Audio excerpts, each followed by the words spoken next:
Happy Friday, everyone. TGIF. Happy lunar eclipse full moon. Lots of fun things going on this weekend. Just a reminder, tonight is the public ritual at Mythic Treasures in Henrietta. And this is the Circle of Resistance ritual that is going to be working on positive protective energy for everyone in our country. Everybody's welcome to come. I am Andarta, and I am a professional psychic in Western New York, and I also am a Reiki master and a death doula. Okay, so the title of this video is Retrogrades, Eclipses, and Portals. Oh my, because it's a little crazy right now, I gotta say. Are you feeling a little nutso right now? Because I think everybody is. So first off, we have two different, technically today we have one planet in retrograde, and then starting tomorrow we're going to have two. So we've had Venus in retrograde since March 2nd, and this is in Aries, and she's retrograding until April 13th. Now, when Venus is in retrograde, this is all about self-worth and self-love, and whether we love ourselves enough to be loved by others, and all insecurities are enhanced and magnified by all the other energies I'm going to be talking about. Okay. So there's that. Okay. We've had Venus going on, and now tomorrow we're going to be having Mercury going retrograde, and it's going to actually shift towards in the middle of it. I did not write the specific date. So tomorrow, the 15th of March until April 7th. And Mercury is transitioning from Aries into Pisces. So Mercury retrograde, everybody knows about Mercury retrograde. They know about the technological and communication issues. It is a slowing down of the energies of communication. So we have more technical issues, communication issues, travel issues, because the god was Mercury is a god of travel. But this also leads to irrational thinking and words and anxiety and all of these other things. And so, especially since it is Mercury retrograde in Aries and then into Pisces with Venus in retrograde, it's, just making sure that, you're thinking before you're writing, and especially it would be better to speak in person or over the phone as opposed to through text or email, because everything gets misconstrued. Okay, so we got that Venus layer upon Mercury retrograde. Now we have tonight, which it was technically, it was like 2:30 this morning, was the total lunar eclipse. And the full moon is tonight. And so just full moons in general make people feel a little wonky, crazy, but the lunar eclipse, this is in Virgo. And so this full moon in Virgo makes us all crave order and structure and those type of energy, spring cleaning to trying to fix our society. That's how it's going there. So the steady structure, no chaos. That's what people are wanting right now, but it feels very chaotic right now, just with everything that's going on.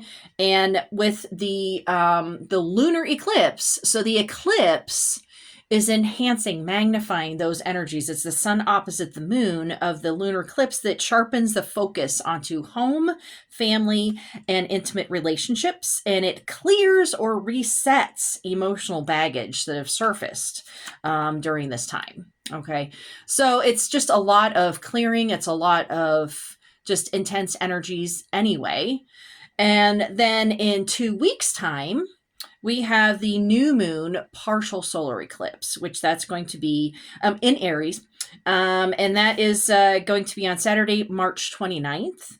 And this magnifies any warrior, courageous energies that can stem into or become part of anger and just thinking of Aries as the god of war and those type of energies there. So just trying to keep it on the positive, that positive warrior energy. And so it magnifies any any of these energies in the way for a new path that is needed right now in your personal path and also in our society. So what does all this mean? Okay, so when we have these 2-week eclipses and it can either start with a new moon solar eclipse followed by a full moon lunar eclipse, or vice versa. It just depends, but it creates this 2-week portal of insanity sometimes. But the eclipses magnify a lot of things. It brings up a lot of anxiety, and it also, from what I've seen in the past 10 years or so, especially because I started noticing it, is that it also enhances any spiritual spirit activity, any supernatural activity, things like that. And on top of all of that, we have the spring equinox next week. That is on Thursday, the 20th. And so that is also a very significant time. That's the balance of light and dark. And so it's definitely spinning a lot of people, and there's just going to be a lot of energy. And I even get super busy after one of these 2-week portals because a lot of people are really noticing. It's become very apparent any type of spirit activity in their own homes, especially things that they just sort of like brushed off in the past, that it really amps up during that 2-week portal. And so coincidence that I happen to have my household magic or my household clearings and blessings on sale in March. We don't always have these portals in March. It just happens to be a quinkydink that I have those things going on. So if you are in Western New York, you can always contact me. So what can we do?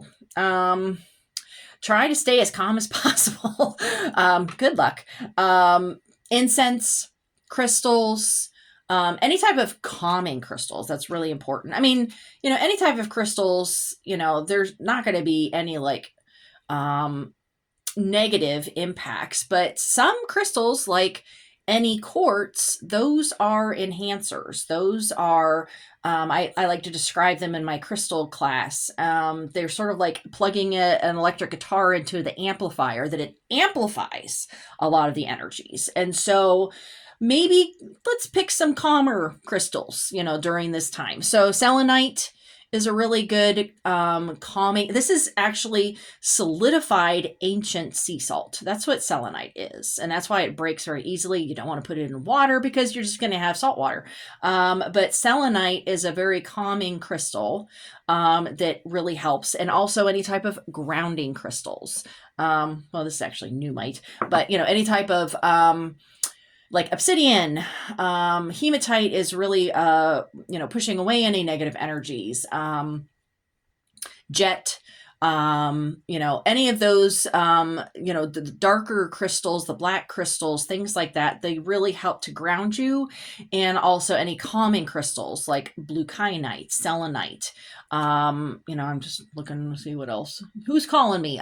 Blue calcite. That's a really good crystal to use during this time period. Incense, baths, just taking a salt bath. For that calming is also going to really help, going through your home and doing the cleansing. If you need help to know how to do to clear the energy in your home. And I talked about this last week in my house energies video, but you can always sign up on my Calendly account to do my household magic class online. You don't have to be in Western New York, although I am teaching that class on the 29th in Tonawanda. But you can sign up on my Calendly account to do an hour class if you're like not quite sure how to do all of the different things. Okay. And so I walk you through all that different, how to cleanse the energy, any type of crystals that might be helpful, putting protection on your home. That's really, really super important right now. But just knowing that everybody's losing their minds right now, so it's not just you. And just to try to stay as grounded as possible during especially this 2-week time period. And self-love, self-care, taking care of yourself, making sure you're getting enough sleep, although boy, I did not sleep last night because of that lunar eclipse. So you may also be affected just like I am concerning any type of the moon cycles. So hopefully this is helpful. We're going to get through it one way or the other, but let's try to do it with all of our sanity intact if we can. So have a wonderful weekend, and I will see you next week. All right, bye-bye.